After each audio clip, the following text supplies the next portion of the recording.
Vous écoutez le podcast Analyse Business, l'émission de ceux qui veulent créer et développer leur entreprise. Chaque semaine, retrouvez des conseils sur la création d'entreprise avec une Martiniquaise passionnée d'entrepreneuriat et d'histoire d'entrepreneurs. Bienvenue sur le podcast Analyse Business. Je suis Sonia et je vais vous accompagner sur le lancement de votre entreprise. Aujourd'hui, je vais vous parler de la peur de se lancer. Et avant de commencer, je vous invite à vous abonner pour recevoir les futurs épisodes dès leur publication. Vous vous imaginez seul face à un public de 50, 100 ou 200 personnes. Vous devez tenir 30 minutes, mais vous savez déjà que lorsque vous commencerez à parler, vous oublierez la moitié de ce que vous avez à dire. Et vous devez le faire. C'est dur, n'est-ce pas? Ouais, très. Il y a quelques années, je me suis retrouvé dans l'une des situations que je redoutais le plus. Pour moi, c'était la peur de parler en public. Lorsqu'on se lance dans la création d'entreprise, ça peut être la peur d'échouer, la peur de ne pas trouver de clients, la peur de ne pas être crédible. La création d'entreprise peut susciter des peurs innombrables. Faire face à l'inconnu est le lot de tous les créateurs d'entreprise. En 2009, le régime de l'auto-entrepreneur était naissant et peu de personnes étaient capables d'apporter les réponses dont nous avions besoin. J'étais en constante quête d'informations sur le sujet. J'avais déjà lu tout ce qui était disponible sur la question. Et puis, il y avait la Fédération des auto-entrepreneurs de France qui cherchait un délégué de département pour accompagner les entrepreneurs qui créaient leur entreprise sous ce statut. J'avoue que nous avions besoin de telles structures en Martinique. Et je n'avais pas du tout envisagé l'idée d'être présidente d'une association. J'avais même hésité à répondre à l'annonce. Parfois, on vit des situations qui nous font peur. Et en général, nous les évitons, alors qu'il faudrait y faire face, alors qu'il faudrait passer à l'action. Selon moi, c'est un excellent moyen de faire face à ces peurs. Je suis passé à l'action, pas de façon volontaire, mais à l'action quand même.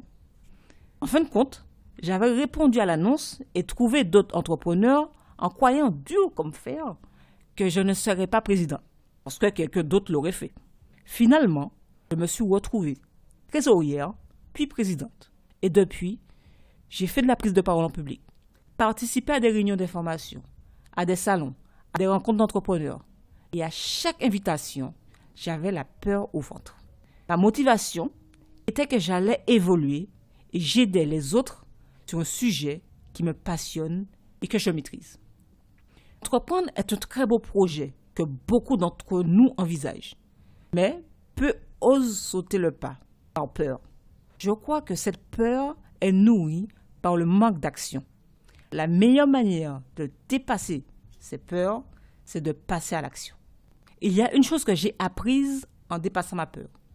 Vous devez oser pour repousser votre zone de confort. Les zones de confort sont faites pour être repoussées. Ne vous limitez plus. Vous devez savoir pour qui vous faites ce que vous faites. Lorsque vous savez que ce que vous faites apporte une solution aux autres, c'est parfois assez pour vous pousser à passer à l'action. Vous devez savoir pourquoi vous le faites. Votre motivation vous donnera des ailes. Ne cessez jamais d'apprendre. Maîtriser votre sujet vous permettra de surpasser vos peurs. Même si, à chaque étape de votre projet de création d'entreprise, vous avez des défis, ne doutez pas qu'il y a toujours une solution. On apprend beaucoup en créant une entreprise par l'action. Il faut agir sans perdre trop de temps. Un entrepreneur doit être constamment dans l'action. C'est pour cela qu'il vous faut être dans l'action dès votre désir d'entreprendre. Ne passez pas trop de temps à réfléchir à votre idée ou à votre business plan. Allez chercher les clients dès que vous avez une ébauche d'idée. C'est avec eux que vous allez améliorer votre idée. C'est grâce à vos clients que vous pourrez assurer la réussite de votre entreprise. Cela m'est arrivé de passer des mois à rédiger un business plan qui au final ne m'a servi à rien.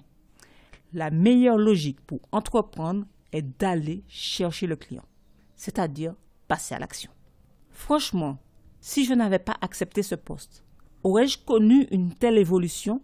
Serais-je en train de vous parler aujourd'hui sur ce podcast? Vous avez peur que les gens ne veulent pas de votre produit? Ce n'est pas grave. Cela vous évitera certainement de perdre du temps et de l'argent en proposant un service ou un produit qui ne fonctionnera pas. En commençant à vendre très tôt aux clients, vous obtiendrez aussi des données pour réaliser votre business plan, un business plan viable. Tout ça pour dire que commencer à vendre vous apportera plus que de rester assis à faire un document qui ne sera jamais réaliste. Voilà, je vous ai donné ici une idée du contenu que vous trouverez sur ce podcast. Sans prétention, l'objectif est d'informer, de conseiller, d'accompagner, de motiver les entrepreneurs et porteurs de projets qui veulent pérenniser leur activité. On a toujours besoin de conseils, alors j'espère vous accompagner dans cette aventure. Vous aurez des épisodes de conseils sur vos démarches, sur votre stratégie, votre communication, les étapes de la création et bien d'autres. Vous aurez aussi des interviews d'entrepreneurs, tout pour vous conseiller et vous motiver. Je vous donne d'ores et déjà rendez-vous la semaine prochaine pour un nouveau numéro où je vous parlerai de l'idée d'entreprise. Abonnez-vous pour recevoir les prochains épisodes. Merci d'avoir écouté ce premier numéro du podcast Alizé Business. N'hésitez pas à laisser vos commentaires et appréciations. Votre retour me permettra de m'améliorer. Vous pouvez aussi le partager sur les réseaux sociaux et auprès de vos amis. Et vous, qu'est-ce qui vous empêche d'agir? Qu'est-ce qui vous empêche de passer à l'action?